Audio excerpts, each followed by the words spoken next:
Hi, welcome to this session on overcoming multiplayer game server challenges in AWS. I'm Peter Chapman, and I'm a specialist solutions architect for gaming. In this session, we're going to take a look at some of the main challenges that game developers face when creating multiplayer games. And we'll explore a few different ways to overcome them, depending on the game type and goals that you have. But first, let's take a quick look at what we're doing in game tech. Amazon Game Tech brings together solutions from across Amazon for every game stage in your game's lifecycle. Wherever you're building a connected game, deploying dedicated game servers, or looking to reach more players, we're here to help you succeed. We're going to explore some of these solutions today. So let's take a look at what we'll cover today. First, we'll spend a few minutes discussing why you might run a multiplayer game in the cloud. We will look at an example of who is doing this today. And then we will lay out the main challenges that developers face when building multiplayer games. This will focus on the things that are hard to do, but really add no specific benefit to your game, but all games need them to run well for players. Finally, we'll put all this together and dive into a reference design of how AWS services can be used to help support your multiplayer games. So who is already running their game in the cloud? A great example is Ubisoft's For Honor. For those who don't know, For Honor is a third-person hack-and-slash game. It features several multiplayer game modes. For Honor first released with a peer-to-peer setup, in which one of the player's devices acts as both a game client and session host. However, shortly after they launched, they started to experience some challenges with this approach. They started to see that around 25% of matches were resyncing, and roughly 10% were pausing due to session migrations. These challenges were negatively affecting their play for players. So as a solution, Ubisoft decided to move over to dedicated game server instances, and they chose Amazon GameLift to host them. The results of this change were really striking, with significant improvement in player experience. Players took to Reddit to comment on how much better things were following the change. The results were a happier player base, no resyncs, and no session host migrations. For Honor was recently released on Xbox Games with Gold and Steam Free Weekend, and Ubisoft saw the number of concurrent users jump up significantly overnight, and Amazon GameLift and AWS were able to help seamlessly manage the increase in player demand. So now that we've explored the benefits of the cloud for games, let's take a look at some of the typical challenges developers face when building and running multiplayer games. As mentioned earlier, we will focus on three challenges that are difficult, but almost all multiplayer games need to solve in order to successfully operate. We will start with scaling. Every multiplayer game will have a somewhat unknown player demand over time, and this is very difficult to manage using traditional approaches to infrastructure. So we're going to dig into some of the options available with AWS. Another tough challenge is player authentication. Almost all multiplayer games need to be able to validate that players are able to play the game. For example, that they've purchased a valid copy before playing. Also, we want to be able to understand who our players are and how they're engaging with the game. So we need to be able to authenticate them before we can do this. And finally, we'll look at matchmaking as a common challenge. Matchmaking rules differ from game to game based on how you wish to group or match players together. And this is a key to ensuring the play is fun, getting the right players into the game session. But building a matchmaker is a difficult task that does not add anything to the game itself. A common benefit for most types of multiplayer games is to be able to put your server logic as close as possible to your players. This makes it easier to find a good latency experience for more players. With 19 regions available today and 4 more coming soon, there are many locations to choose from. And being able to choose from various different locations gives you the ability to place your game servers wherever the players actually are. This allows you to choose the best approach for your global game server deployment. Some games are targeted at specific geographical markets, and as such, you can choose to deploy your multiplayer infrastructure to focus on the regions that you will support. Equally, if you have a game that will be released globally, you can take advantage of all AWS regions to give players the best possible experience, regardless of where they are.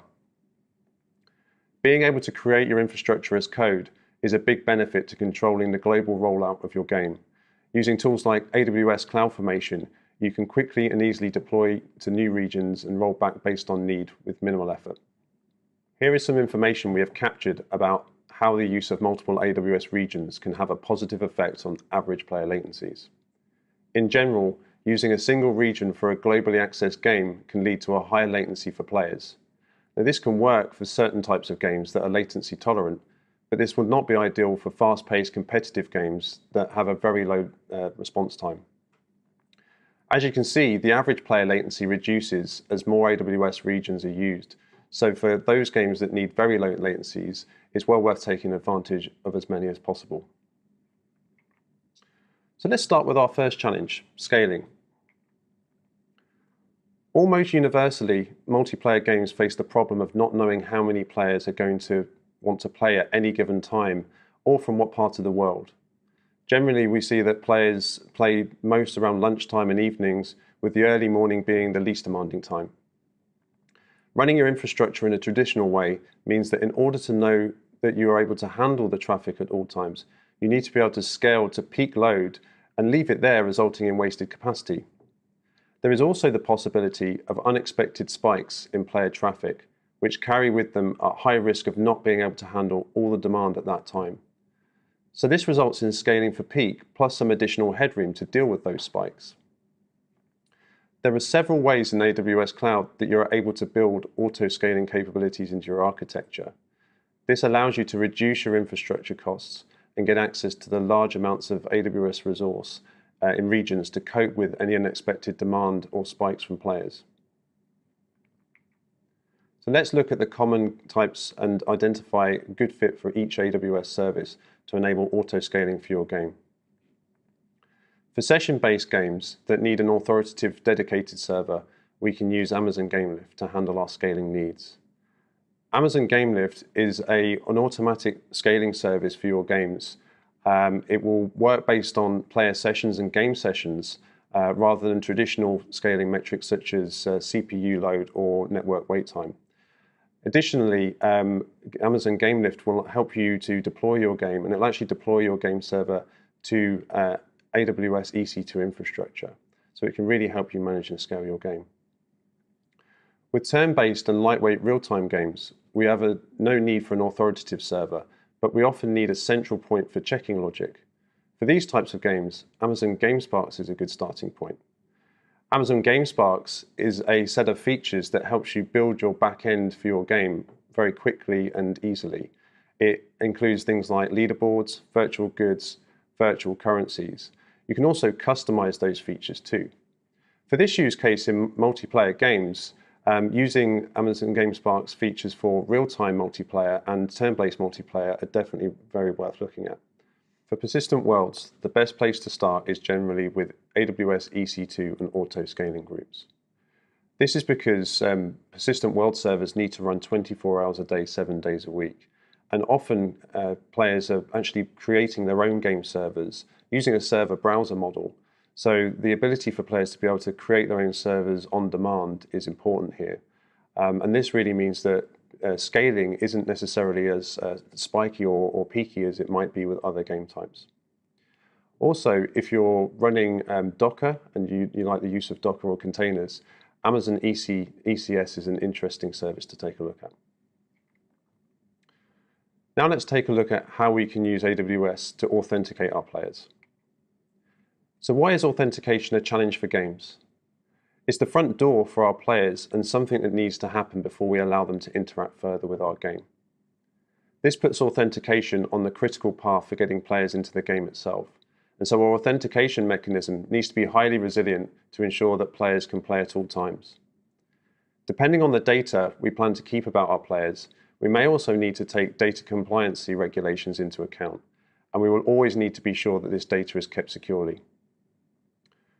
Because all players need to interact with our authentication mechanism, it will need to be able to handle scalable player traffic and deal with unexpected spikes. You may already have your own player data or authentication store and managing this today, so we will explore an option as to how you can help with that. For player and game client authentication, we have several options available to us. AWS GameSparks is a good choice if you would like players to authenticate via social providers or main gaming platforms, as it allows you to delegate authentication to them. As of today, GameSparks supports Steam, Xbox Live, PlayStation Network, and Nintendo gaming platforms. In addition, it supports Amazon, Facebook, Google+, Twitter, and Twitch social platforms. Once authenticated, GameSparks maintains the player context for all following client requests for the lifetime of the connection. If you have need to integrate with your own already existing player data store for authentication, the combination of API Gateway and Lambda is a good starting point. Here you can create a custom authorizer to validate your player and connect that with your pre-existing authentication mechanism in the backend. Also, if you're not using GameSparks for lots of other of its features, or you would like to authenticate via HTTP requests rather than WebSockets, using Amazon API Gateway with Amazon Cognito is a really good combination to look at. This allows you to actually authenticate via Cognito and use that as an authentication mechanism, and also a player data store should you need one. Let's dive into our final challenge, matchmaking, and look at ways that we can build this into our game with AWS. Matchmaking poses several challenges that are not specific to an individual game, but they all need in order to be successful in creating great player experiences. Matchmakers need to be both fast and accurate, and this allows players to get into a game session as quickly as possible, but crucially with other players that offer them a fun and exciting match. Another key requirement of any matchmaker is for it to be highly available. If your matchmaker stops working, it is highly likely that players will not be able to play your game. This makes the matchmaker a part of the player's critical path to play. So the part that is specific to your game is the accuracy, which is determined by the rules that you set for your matchmaker.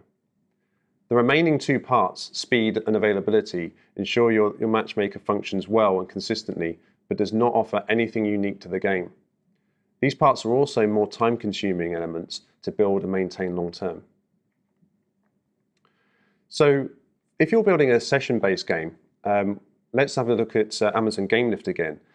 Previously, we talked about Amazon GameLift as a way of running your dedicated server with session-based games. And Amazon GameLift has a matchmaker built within it called Amazon GameLift FlexMatch. FlexMatch allows you to define your own complex matchmaking rules using a simple JSON definition format. And it allows you to do things such as create latency-based rules, role-based rules. Actually, you can capture player attributes that you define and then use them in your rule set to determine a great match for your players. Amazon FlexMatch comes as free as part of Amazon GameLift, and you can use it as long as you're using Amazon GameLift for your multiplayer game. For turn-based games and real-time games that need lightweight real-time mechanisms, Amazon GameSparks is a good option to look at. Again, we touched on this with running the multiplayer game sessions, and GameSparks also has a matchmaker that comes within it. It first looks to make a match via a numerical value, so you're looking to match probably based on skill to begin with, and then you can break into custom code from there to actually find things like team-based matches and find more detail about your match and kind of make sure players are going to have fun together. Also, you can use AWS Lambda. This is useful for if you have already have a matchmaking process that you want to take and convert into a cloud-based matchmaker that doesn't have any need to run servers as a result. AWS Lambda is Amazon's functional compute capability, and basically you can run your own code with various different languages supported, such as Python, Go, or PHP. And you can run your matchmaker in a serverless way without the need to manage or maintain any servers. And finally, if you need to just literally lift and shift your existing matchmaking process because you've got a lot of time invested in it and it works really well for you, but you maybe have got it on a colo facility or running in your own infrastructure, you might want to look at actually moving that directly into AWS EC2 or ECS. That will give you the ability to keep all of your code exactly the way it is and the way it runs today, but migrate it into the cloud, making it more easily scalable and manageable. So now that we have looked at several different ways to meet our main multiplayer game challenges, we can see that it's possible to host any game on AWS, regardless of type or scale. So Let's recap how we might go about choosing a solution to fit our particular game type. Well, looking on the left-hand side of this particular slide, we have our managed services. And we talked about many of these today in our different approaches. Often with the managed services, you get access to quicker iteration. They tend to help you do a specific job very well. And so you can easily and quickly iterate over your development process and lifecycle using those tools. Also, you have less need for back-end and networking experience using the managed services. They provide you with the tools and abilities to run multiplayer games without the need to actually build the infrastructure around to support them, or even actually build the mechanisms that scale. You define how they scale and you set the configuration as you see fit. Also, they really provide a way to give you low operations for your game. You still need to make sure, of course, your processes and game is running smoothly and capture all of the relevant metrics that are associated with that. But in terms of managing the servers and maintaining them, that's really a task that you don't need to manage anymore, which really helps. And also, many of these tools provide ease of updating and patching your multiplayer game.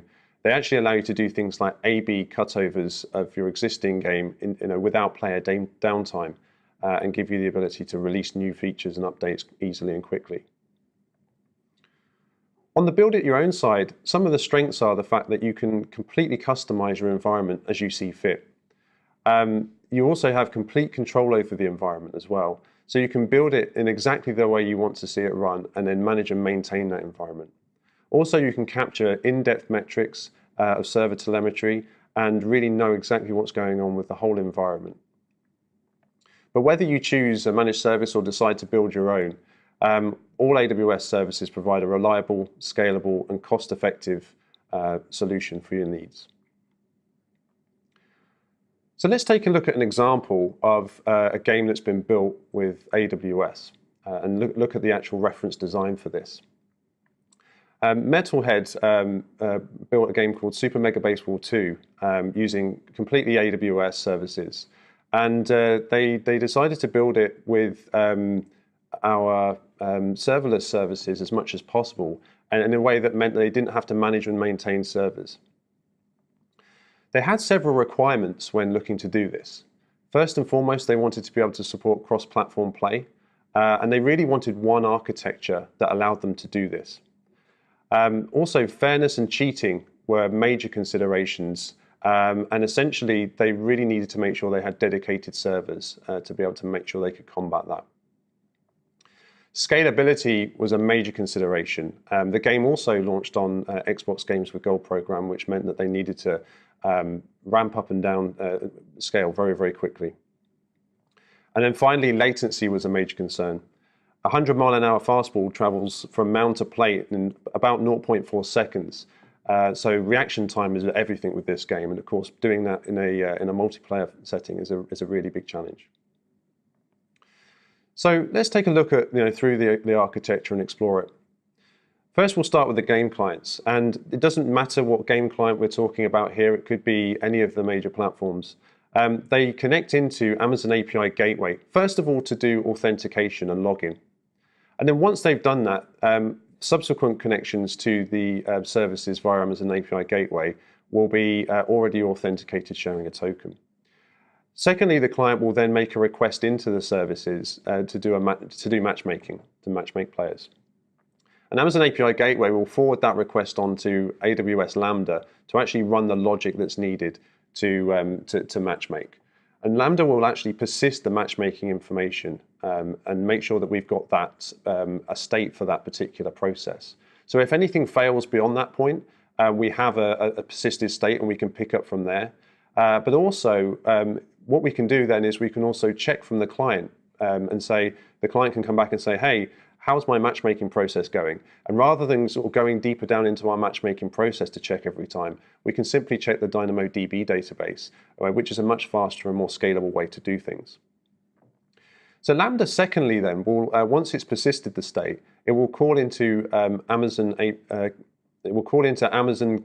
FlexMatch to find a match.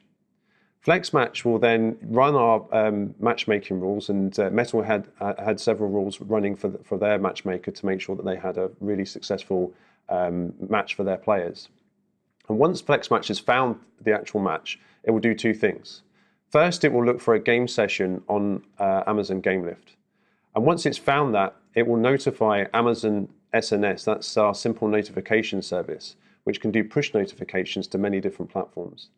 In this case, it's actually going to trigger a Lambda function that then persists and updates our DynamoDB table with the status of the match. And it's going to tell the DynamoDB table that we've now found a match and here are the players to play together. And we're also going to pass in the server IP address and port that the session is going to be run on within Amazon GameLift.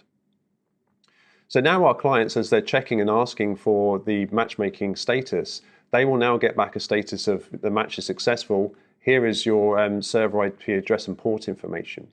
And then the game client will actually go and connect directly into the dedicated server. So GameLift gets completely out of the way, as do our backend services, and the server and client start talking directly to each other with no additional latency. And then finally on this diagram, you'll see that the dedicated server has a line going directly into DynamoDB. And this represents updates to maybe player levels of skills and information such as that, or just the results of the game session itself. This doesn't have to be DynamoDB, it just really represents that we can call other services from our dedicated servers at this point. And so this is a really quick run through of how Metalhead built their game to be super low latency, around about 41 milliseconds median global latency for their players across multiple platforms. So as we can see, there are several ways to meet the common challenges faced with running multiplayer game servers in AWS. We have taken a quick look at the starting points depending on your game types and needs. Thanks for joining me today, and please check out the next session on the Amazon Game Tech track, where we look at how to keep your games resilient and responsive to user demand.